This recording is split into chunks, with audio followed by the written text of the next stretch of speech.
नमस्कार विद्यार्थी मित्रांनो, मी राहुल जाधव सर माय मराठी अकॅडमी या यूट्यूब चॅनलवरती आपलं सर्वांचं सहर्ष स्वागत करतो. विद्यार्थी मित्रांनो, आज आपण पाहणार आहोत जालना जिल्हा पोलीस भरती 2026ला झालेल्या पेपराचे गणिताचे 25 प्रश्नाचे आपण विश्लेषण पाहणार आहोत. तर विद्यार्थी मित्रांनो बघा, प्रश्न थोडेसे किचकट वाटणार पण एकदम सोप्या पद्धतीने जाऊ आपण. चला बघा, इथे बघा, खालीलपैकी कोणत्या संख्येस 3 ने भाग जाईल. मग खालीलपैकी कोणत्या संख्येस 3 ने भाग जाईल. मग 3 ची कसोटी, याचा अर्थ काय असतो की 3 ची कसोटी. मग 3 ची कसोटी काय सांगते आपल्याला, अंकांच्या बेरजेला जर 3 ने भाग जात असेल, अंकांच्या बेरजेला जर 3 ने भाग जात असेल तर त्या संपूर्ण संख्येला किती ने भाग जातो बाळा, 3 ने भाग जातो. मग अंकांची बेरीज म्हणजे कोणाची बेरीज, हे दिलेली अंकांची बेरीज. आता बघा, 3 आणि 5 8, 8 आणि 9, 9 आणि 2 किती होतात 11. 11 मला सांगा 3 च्या पाड्यात 11 आहे का, नाही, हा ऑप्शन कटला. दुसरा ऑप्शन बघा, 7 आणि 4 11, 11 आणि 3 14, 14 आणि 3 4 18. मग मला सांगा 3 च्या पाड्यात 18 आहे. मग इकडे बघायची गरज आहे का, कारण की हा चुकीचा आहे. चौथा आपण यापैकी सर्व आहे, हेही नसणार हेही नसणार. मग ऑप्शन नंबर किती असणार तुमचा, 2. मग याचा ऑप्शन नंबर काय असेल बाळा, 2, की ज्या संख्येला कितीनं भाग जाईल बाळा, 3 न पूर्ण भाग जातो. त्याच्यानंतर बघा, खालीलपैकी कोणती संख्या पूर्ण वर्ग व पूर्ण घन आहे. म्हणजे याचा अर्थ काय, ती वर्ग पण आहे ती घन पण आहे. मग मला सांगा, 1 ही वर्ग पण आहे घन पण आहे, कारण की 1 चा वर्ग काय आहे बाळा 1 आणि 1 चा घन काय आहे 1. त्याच्यानंतर 64 ही 4 चा घन आहे 8 चा वर्ग आहे, 4 ची घन आहे आणि 8 ची वर्ग संख्या आहे. त्याच्यानंतर 29 9 चा घन आणि 27 चा वर्ग, म्हणजे या सर्व संख्या घन संख्या पण आहे वर्ग संख्या पण आहेत. मग याचा ऑप्शन नंबर काय आहे, वरील पैकी सर्व, म्हणजे वरील सर्व, जे की ऑप्शन नंबर 4 आहे, ज्या वर्ग संख्या पण आहे आणि काय आहे बाळा, घन संख्या पण आहे. त्याच्यानंतर बघा, पुढील पैकी कोणत्या संख्येचा वर्ग व घन सारखाच आहे. तर पुढील पैकी कोणत्या संख्येचा वर्ग आणि घन सारखाच आहे, तर आताच पाहिलं आपण 1 चा वर्ग आणि 1 चा घन कसा आहे, सारखाच आहे. ऑप्शन नंबर 1 हा बरोबर आहे, कारण की 1 चा वर्ग 1 आणि 1 चा घन एकच आहे. मग पुढील पैकी कोणत्या संख्येचा वर्ग घन आणि सारखाच आहे, सारखा कोणाचा आहे मग 1 चा. चला नेक्स्ट, हा चला, गुणाकार आहे, x ची किंमत काढायची आहे, म्हणजे घातांकाचा प्रश्न आहे. बघा, काहीच करायचं नाही, त्याला जशाला तसं लिहायचं. बघा, 10 चा x घात बरोबर, त्याने x ची किंमत विचारली, मग मी x घेणार. बघा काय करायचं, इथं 1 आहे, याच्यातला मी 1 शून्य कॅन्सल करणार. आता किती उरले बघा, 1 2 3 4 5 6 7. मग 10 चा कितवा घात, 7वा घात, पण कोणतं मायनस, कारण की हा छेदामध्ये जातो, हा गुणाकारातला कुठे जाणार, भागाकारात, खाली शून्य वाढणार. मग मला सांगा, 10 चा x म्हणजेच किती, x म्हणजेच किती ऋण 7. मग 10 चा कितवा घात आहे, तर 10 चा ऋण 7वा घात, जे की ऑप्शन नंबर 3 आहे. याचा आन्सर काय यायला पाहिजे, ऋण 7 यायला पाहिजे. बघा, इथं x ची किंमत काढायची आहे, मग इथं 1 कटला, इथं 1 कटला, असं कट करायचं असतं. मला सांगा ते किती उरले 7. मग मला सांगा 10 चा कितवा घात x, 10 चा xवा घात म्हणजेच काय ऋण 7. जेवढे स्थळ उरलेले आहेत तेवढेच अंक मायनस मध्ये द्यायचा असतो, हे लक्षात ठेवायचं. नेक्स्ट क्वेश्चन बघा, आता तोच प्रश्न अजून झालेला आहे. बघा, प्रश्न तो नाही, वेगळा आहे. फक्त बघा, 12 पंच 60, 12 पंच 60, हे किती 4 आणि हे 5 9 होणार, किती होणार 9. पण इथं बघा त्याला काय सांगितलं, 9 होणार. मग हा 1 कटणार, हा 1 कटणार, उरले किती 8. मग 6 गुणिले 10 चा कितवा घात, 10 चा मायनस 8वा घात, जे की ऑप्शन नंबर 4 आहे. 10 चा 6 गुणिले 10 मायनस 8वा घात, जे की ऑप्शन नंबर किती आहे बाळा, किती आहे 4. त्याच्यानंतर बघा, 2.5 गुणिले 1.23 अधिक 0.08 अधिक 0.08. आता गुणाकारात दशांश स्थळांचा विचार करायचा नसतो, गुणाकारामध्ये दशांश स्थळांचा विचार करायचा नसतो, मग दशांश स्थळ उडवा. दशांश स्थळ नाही. 25 त्रिक 75ला 5 अचाले 7, 25 दोन्ही 50, 57ला 7 अचाले 5, 25 एक 25, 25 आणि 5 हे 30, अधिक किती येणार बाळा 0.08. आता गुण्य आणि गुणकात विचार करा दशांश स्थळांचा. 3 आहेत, मग पॉईंट दिला. हे 3.078 अधिक अधिक म्हटलं तर असे लिहिता येईल. दशांश स्थळाच्या खाली दशांश स्थळ, बेरजेचा नियम आहे. दशांश स्थळाच्या खाली दशांश स्थळ आलं तरच बेरीज करता येईल. मग 0.080. मग मला सांगा दशांश स्थळ सारखे झाले, बेरीज करा. 5, 15ला 5, चला 1 हा 1 आणि हा 3. याचा आन्सर असायला पाहिजे 3.155, जे की ऑप्शन नंबर 2 आहे या प्रश्नाचं उत्तर असेल. त्याच्यानंतर बघा अजून तेच यमची किंमत काढायची, काहीच करायचं नाही. 3 त्रिक 9, 9 त्रिक 27, 27 त्रिक 81, म्हणजे याला 3 न भाग जाणार. हे 3 गुणिले 10, हा शून्य कॅन्सल करायची संख्या किती आहेत बघा. 1 2 3 4 5 6, 6 ते 6 हे 7. मग मला सांगा 10चा कितवा घात प्लस 7वा घात, कारण की यमची किंमत विचारली ना. मग 10 गुणिले 10चा कितवा घात, तर 7वा घात, जे की ऑप्शन नंबर 2 आहे. याचं योग्य उत्तर आहे, जे की ऑप्शन नंबर 2 आहे. जर कळालं नसेल तर इथं बघा, हे 3 त्रिक 9, 9 त्रिक 27, 27 झालं. 1 2 3 4 5 6 आणि हे 7. 1 2 3 4 5 6 7, पॉईंट तुला 0 बरोबर. गुणिले यम बरोबर किती आहे 81. आता यम बरोबर बघा, ते 81 भागिले किती आहेत रे, हे किती आहेत 7 आहेत. मग 0.000027, इथं पॉईंट देऊन इथं 7 शून्य वाढवा. वाढवले किती झाले 6 आणि 1 7. आता बघा हा पॉईंट आणि हे शून्य कटणार, वरचं काही कटणार नाही, आता वरचे हे शून्य कॅन्सल करणार, बिलकुल कटणार नाही. 27 एक 27, 27 त्रिक 81, हे किती शून्य आहेत 7. मग गुणिले 10चा कितवा घात लिहावं लागेल तुम्हाला, 10चा 7वा घात. ज्याचा अंश काय यायला पाहिजे 3 गुणिले 10चा 7वा घात, जे की शॉर्टकट नुसार लवकर निघतो. आता बघा पदावली आहे बघा, हे 4.84 मायनस 4.84 भागिले असे लिहिता येईल 2.2 अधिक 4.84 गुणिले 2.2. मग काय करायचं, भागाकार करून घेऊ.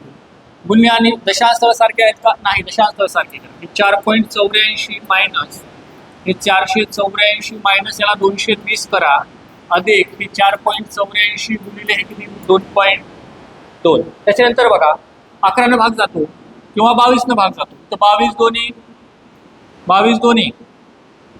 एक 22 आणि हा एक 0. इथं 22 दोन्ही 44, 22 दोन्ही 44, हे 4.84 मायनस 22/10 अधिक 4.84 गुणिले 2.2. त्याच्यानंतर बघा काय करायचं, गुणाकार करून घ्या. आता 4.84 मायनस यांचं गुणाकार येणार 2.2, यांचा भागाकार 2.2 अधिक इकडं 4.84 गुणिले किती बाळा 2.2, 22 88, 22 4 88, साले 8, 22 8 176, 176 आणि हे 8, 184 ला 4, साला 18, 22 चौक 88, 88 आणि हे 18, 106, हे किती आले 106, 1 आणि हे 2 किती झाले 3, मग 10.648. आता काय करायचं, वजाबाकी. मला सांगा इथे 0 असणार, 4 मधून 0 गेला 4, 8 मधून 2 गेला 6, पॉईंट दिला, 4 मधून 2 गेला 2 अधिक 10.648. ते 0 द्या, दशांश स्थळ सारखे करा. आता यांची बेरीज होणार बघा, 0 आणि 8 8, 4 आणि 4 8, त्याच्यानंतर 6 आणि 6 12ला 2, साला 1, 2 आणि 1 3 आणि हे किती येणार 1. याचा आन्सर असायला पाहिजे 13.288, जे की ऑप्शन नंबर 2 बरोबर आहे. याचा आन्सर काय असायला पाहिजे 13.288, जे की विद्यार्थी मित्रांनो ऑप्शन नंबर 2 आहे. चला नेक्स्ट क्वेश्चन बघा. 2.2 अधिक हे दोन्ही 4, 1 2 3, मग 1 2 3 पॉईंट दिला 0 मायनस 0.02. आता बेरीज करायची आहे. दशांश स्थळाखाली दशांश स्थळ आलं पाहिजे, बेरजेचा नियम आहे. मग 2.2 आणि हे 0.004, इथं 2.2, इथं दशांश सारखे आहेत का? नाही. मग इथं डावीकडे 0 वाढवलं तर याची किंमत बदलत नाही. मग यांची बेरीज करा. हे 2 0, हे 2 आणि हे 2 मायनस काय आहे 0.02, इथं 0 वाढवा. 4 मधून 0 गेला 4, 0 मधून 2 चापणे इथला एक इथे घ्या, 10 मधून 2 गेला 8, 1 ला 1 पॉईंट दिला आणि 2 ला 2. याचा आन्सर यायला पाहिजे बाळा 2.184, 2.184, जे की ऑप्शन नंबर 4 आहेत. याचं योग्य उत्तर असतं. चला नेक्स्ट. 12 मजूर 6 तास काम करून 20 दिवसात 50 मोबाईल बनवितात, तर 15 मजूर 8 तास काम करून 30 दिवसात किती मोबाईल बनवतील? बघा, M1 D1 भागिले W1 बरोबर M2 D2 भागिले W. तर मला सांगा 12 मजूर रोज किती तास काम करून? 6 तास काम करून किती दिवसात? 20 दिवसात. काम काय आहे त्यांचं? मोबाईल बनवण्याचं काम आहे. किती मोबाईल? 50 मोबाईल बरोबर. किती मजूर? 15 मजूर 8 तासात किती दिवसात? 30 दिवसात. तुम्हाला काम करायचं आहे, W2 काढायचं आहे. मग हे सरळ W2 ला मी इकडे घेतो बघा. W2 बरोबर यांचा तिरकस गुणाकार वरी लिहून घ्या. 50 गुणिले 15 गुणिले 8 गुणिले 30 भागिले इथं बघा भागिले काय येणार? हे 12 गुणिले 6 गुणिले 20. आता हा 0 कॅन्सल. इथं बघा 4 2 8, 4 3 12, हा 3 कॅन्सल. इथं 3 2 6, 3 5 15, 2 2 कॅन्सल. तुम्ही या 2 न जर या 50 ला भाग दिला तर 25चा, मग W2 बरोबर 25 5 125. मग W2 मग किती मोबाईल बनवतील? 15 मजूर 8 तास काम करून 30 दिवसात किती मोबाईल बनवतील? किती बनवतील बाळा? 125 मोबाईल बनवतील, जे की ऑप्शन नंबर 3 बरोबर आहे. त्याच्यानंतरचा प्रश्न बघा.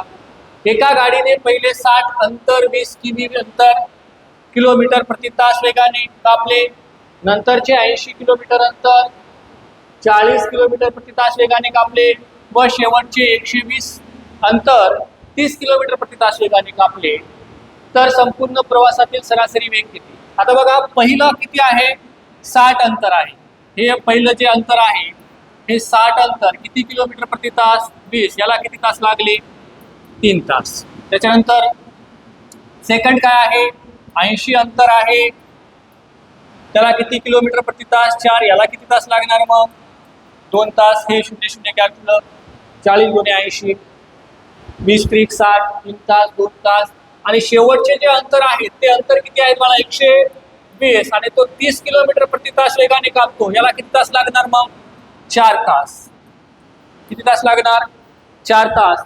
आता एकूण तास किती झाले? 3 आणि 2 5 आणि 4 9. हे एकूण तास खाली लिहायचे छेदात. एकूण अंतर बघा किती आहेत? 120, 200 आणि हे 60. किती झाले? 260. 260 अंशात लिहायचं. आता यांचा भागाकार म्हणजे तुमचा सरासरी वेग. मग मला सांगा सरासरी वेग बरोबर 9 2 18. किती उरले बाळा? 8. 9 8 72. किती उरले? 8. पॉईंट दिला 0 वाढविला 9 8 72. मग मला सांगा त्यांचा सरासरी वेग किती असेल? तर तो असेल 28.88 किलोमीटर प्रति तास किंवा 28.8 किलोमीटर प्रति तास, जे की ऑप्शन नंबर 2 याचा योग्य उत्तर आहे. त्याच्यानंतर बघा एका वर्गातील सर्व मुलांचे सरासरी वय 22 वर्ष आहे. सर्व मुलांचे सरासरी वय म्हटलं तर सेंटर मध्ये लिहायचा कधीही.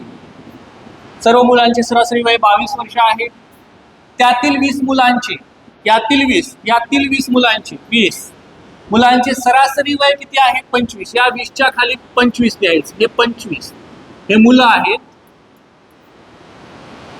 आहे व उरलेल्या मुलांची सरासरी उरलेल्या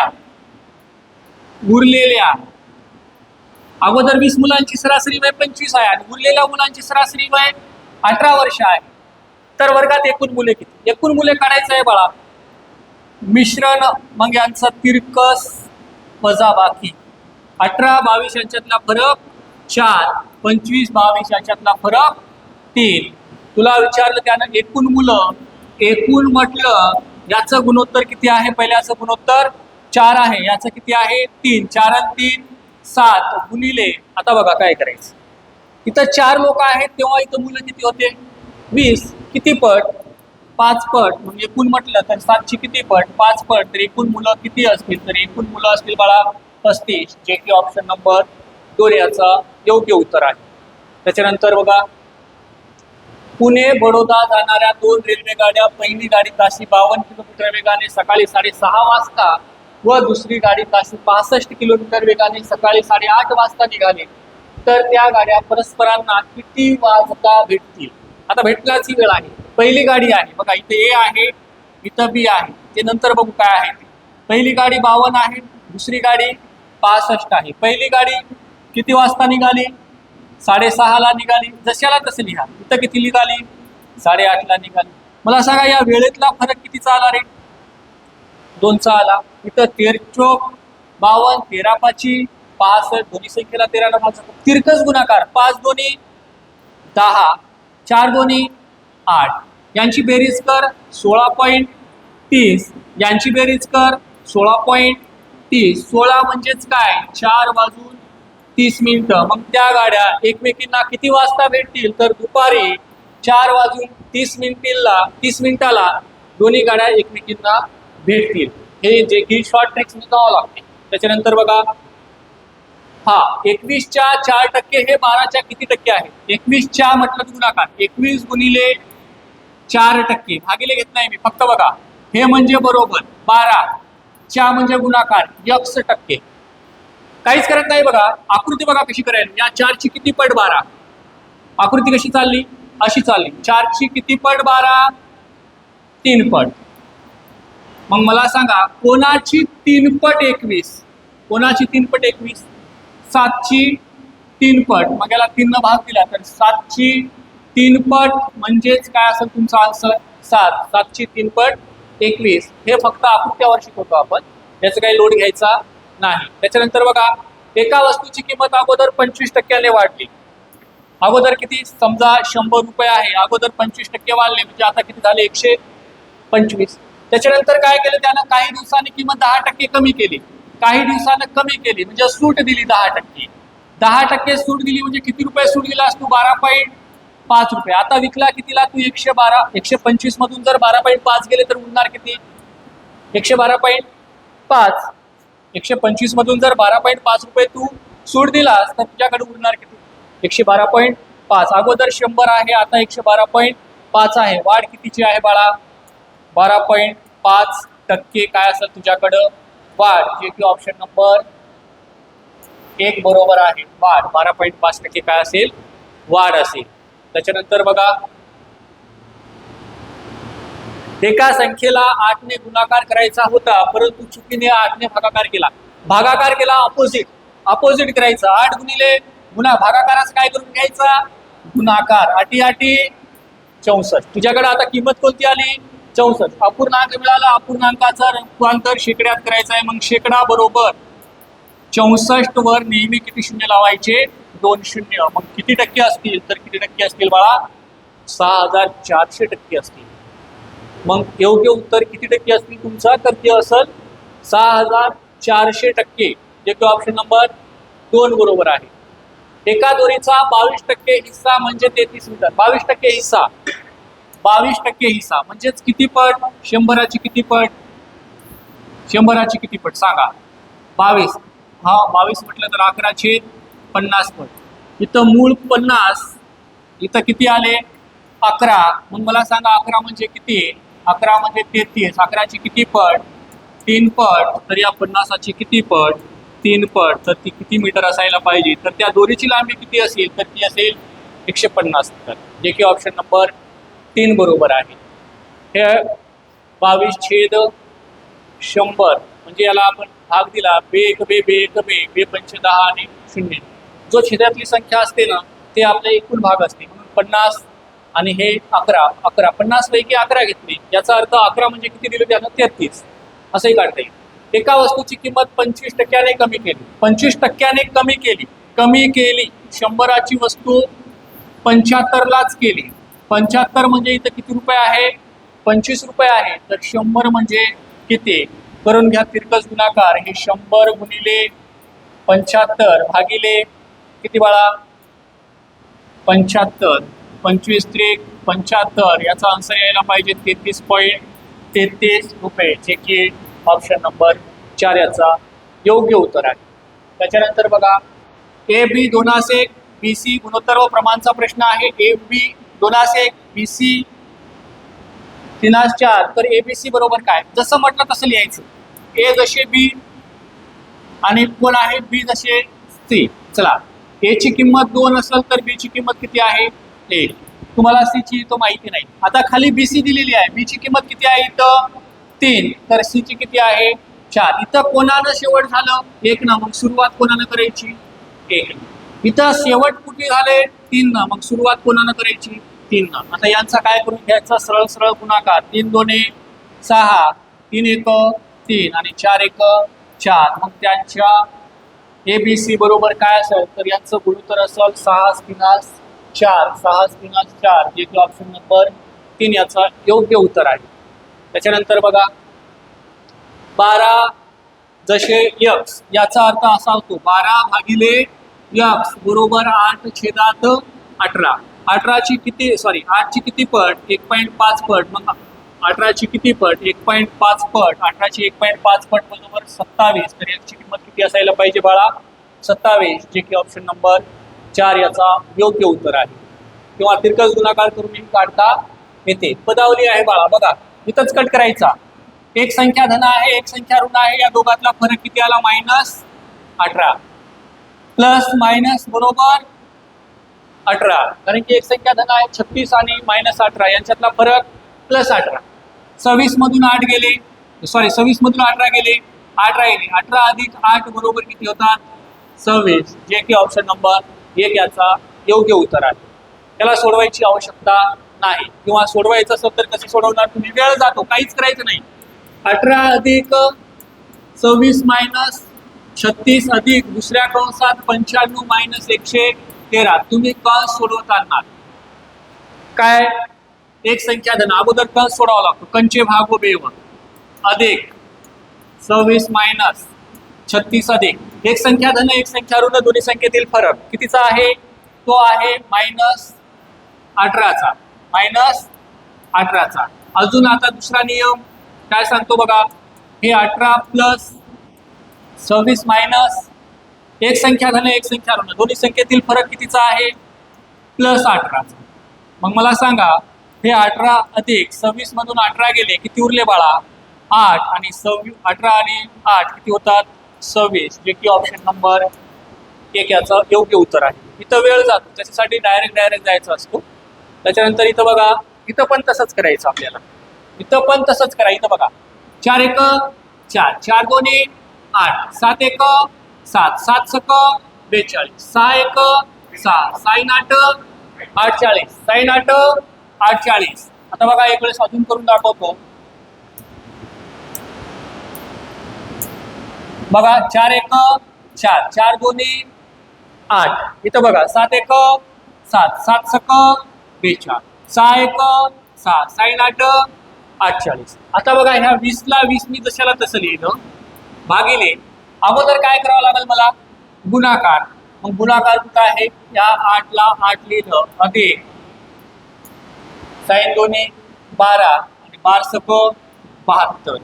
मग मला सांगा हे 20 भागिले 8 आणि 72 80, मग हे 20 भागिले 80 बरोबर किती 20 1 20 20 चोक 80, या पदावलीची किंमत यायला पाहिजे 1/4, जे की ऑप्शन नंबर 2 याचा योग्य उत्तर आहे. त्याच्यानंतर नेक्स्ट बघा काय आहे? स्टार स्टार स्टार गुणिले स्टार स्टार. हा, एकदम सोपा प्रश्न आहे बाळा, काही टेन्शन घ्यायचं नाही. इथं एकक स्थानी काय आहे हे बघा. एकक स्थानी 4 आहे. मग तुला कळालं पाहिजे, समजलं पाहिजे की कोणत्या दोन संख्येच्या गुणाकार केलं की एकक स्थानी 4 येते. म्हणजे स्टारच्या ठिकाणचा अंक. आता मला सांगा, हे प्रत्येक ठिकाणी तुला स्टार स्टार दिलेला आहे, ते स्टार आहे, मग इथं समान अंक आहे. मग मला सांग बाळा, तू एकतर 2 गुणिले 2 केला तर 4 येतो, किंवा 8 गुणिले 8 केला तर काय येतो? एकक स्थानी 4 येतो. मग तुला 4चं विचारलं, मग इथं 2 आणि हे 4 येणार का? आणि हा 5 काय येणार नाही. हे दोन ऑप्शन कटले. आता उरले काय? उरले 8 आणि 2. सर कसं करायचं? मग मला सांगा बाळा, इथं जर तुम्ही 2 ठेवले, इथं झाले 222 गुणिले 22. अरे मला एक सांगा, 200 गुणिले 20 बरोबर 200 गुणिले 20 बरोबर 4000. आणि 800 गुणिले 80 बरोबर किती होतात? 800 गुणिले 80 बरोबर 64,000. मग मला सांगा, तुला 4000 याचं जवळपास दिसत आहे, म्हणजे याचा आन्सर काय असायला पाहिजे? ऑप्शन नंबर 2 हा तुझा योग्य उत्तर आहे. तर बघा, शेवटचा प्रश्न असेल हा. भरपूर वेळेस विचारलेला आहे बघा. अगोदर कंसातली संख्या सोडवावी लागते. तर बघा, हे 999 मायनस 888 प्लस यांची वजाबाकी केली ती आली 101. 101. मग आता पदावलीचा नियम आहे, बेरीज आणि वजाबाकी या दोनच क्रिया असतील तर ती पदावली उजवीकडून डावीकडे सोडवायची असते की डावीकडून उजवीकडे? डावीकडून उजवीकडे सोडवायची असते. मग मला सांगा, इथून सोडवावं लागल. तर सांग बाळा, यांची वजाबाकी किती येणार? 1 1 1 1 अधिक 1 1 1 1 बरोबर काय येणार? 2 2 2 2. जे की हा खूप वेळेस विचारलेला प्रश्न आहे. खूप वेळेस, कमीत कमी 7-8 वेळेस झाले या प्रश्नाला विचार. तर विद्यार्थी मित्रांनो बघा, आपण जालना 2026ला जो काही जिल्हा पोलीसला झालेला पेपर आहे याचे आपण आज स्पष्टीकरण पाहिले. उद्या अजून एखादा नवीन जिल्हा घेऊन येतो तुमच्यासाठी. मी इथंच तुमची रजा घेतो, इथंच थांबतो. जय हिंद, जय महाराष्ट्र.